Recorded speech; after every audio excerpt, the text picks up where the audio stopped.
Kung meron kayong mga sirang kaldero dyan na may butas na at huwag nyo munang itapon dahil gagawa natin ng paraan. So kita nyo yan, di ba kita yung butas.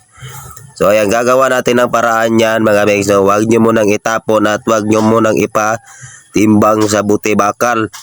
So ang gamitin natin ay liha. So ito, liha to na pinong-pino. At ito naman ang ating ipangtapal. Hindi yan yung sa sigarilyo. So at ito, lilihain na muna natin. Kailangan pakintabin at pakinisin yan mga mix, no? Yung sa may butas lang, wag lang yung lahat. So ganyan ang ginagawa ko mga mix. Sayang naman at ibenta mo sa buti bakal. Ayan na makinis na at siyempre punasan natin ang tuyong tela para matanggal yung mga alikabok. Dito din sa loob mga mix, no? So bali loob at labas ang pagliliha nyo dyan mga mix na kailangan medyo makinis. At so ito lagyan na natin ng pangtapal. So ang pantapal na to mga mix ay hindi to yung sa sigarilyo ha. Nabibili to kahit saan sa sa butika. So ayan mga mix, liitan lang natin Bali ito malaki ang ginamit ko kasi medyo malaki din ang butas. Ayan mga mix, hinati ko na lang para magamit din sa ibang kaldero So ang kaldero na to mga mix ay hindi to sa akin binigay lang. So sayang na naman maibutas siya na katamtaman lang parang mapasok na yung sa tuhugan ng barbecue mga mix. So sayang naman itapon at okay pa naman siya. So mabibili itong pantapal mga mix sa mga butika at hardware. Makikita nyo to, marami ito nabibenta nito mga mix. Sabihin nyo lang na pantapal dun sa kaldero para siyang fuel. Pero madikit siya mga mix. Pagkatapos natin yan idikit, siyempre lihain muna natin yan mga mix para didikit talaga doon sa aluminum ng kaldero So ayan, sipat-sipatin muna natin para makita natin kung para hindi na siya magtagas mga mix. So ayan, dito naman sa labas, sa ilalim ng kaldero, kita nyo yan mga mix yung may butas lang talaga na side yung nilihaan ko. So sayang naman at itapon nyo yan mga mix. At dito, medyo malaki-laki itong tinatapal ko mga mix kita nyo para siyang sticker na fuel.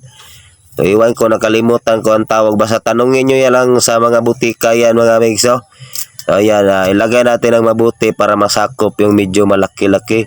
So ganyan lang paglagay mga mix, parang naglagay lang ng sticker At siyempre lihain natin ang pinong-pino din.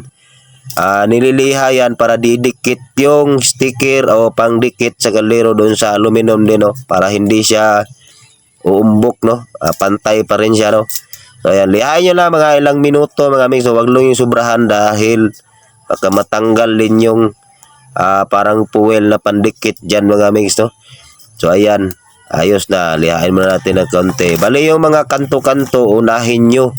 Makita nyo yan mga mix, parang wala lang siyang pandikit So susubukan namin tong gamitin kung tutulo ba siya dito rin sa loob kasi hindi masyadong madikit yun. Yung pinong-pino mga mix wag yung medyo very sandy na. Kasi pag sandy na yung liha mo ay nako, sira yan. Ganyan lang mga mix, lihain mo lang. Pwede naman daliri lang pero masakit. Sakit sa kamay. Mas maganda yung may liha at saka dikit na dikit din siya Ayan. Ta nyo yan mga mix. Siyempre punasan natin para matanggal yung alikabok. Ayan mga mix. Ito sa likod tibay na. At chupapings. So ganyan lang mga mix Ganyan lang ang gawin nyo sa kaldero nyo, lumang kaldero. So ayan. So kita nyo yan So i-check natin to mga mix Lalagyan natin ng kaunting kaldero ang tubig para makanin ang luto sa kaldero dyan mga mix At siyempre atin ang testingin, tanawin natin at hikapin sa lubot para matarugin. So ayan, wala na siyang tuluin. Mas tutulo pa yung luha nyo pag iniwan kayo ng ka-forever nyo. Ay! So ayan mga mix, testing check na tayo at napagagaling nito mga mix. Maraming salamat sa panunod. Goodbye!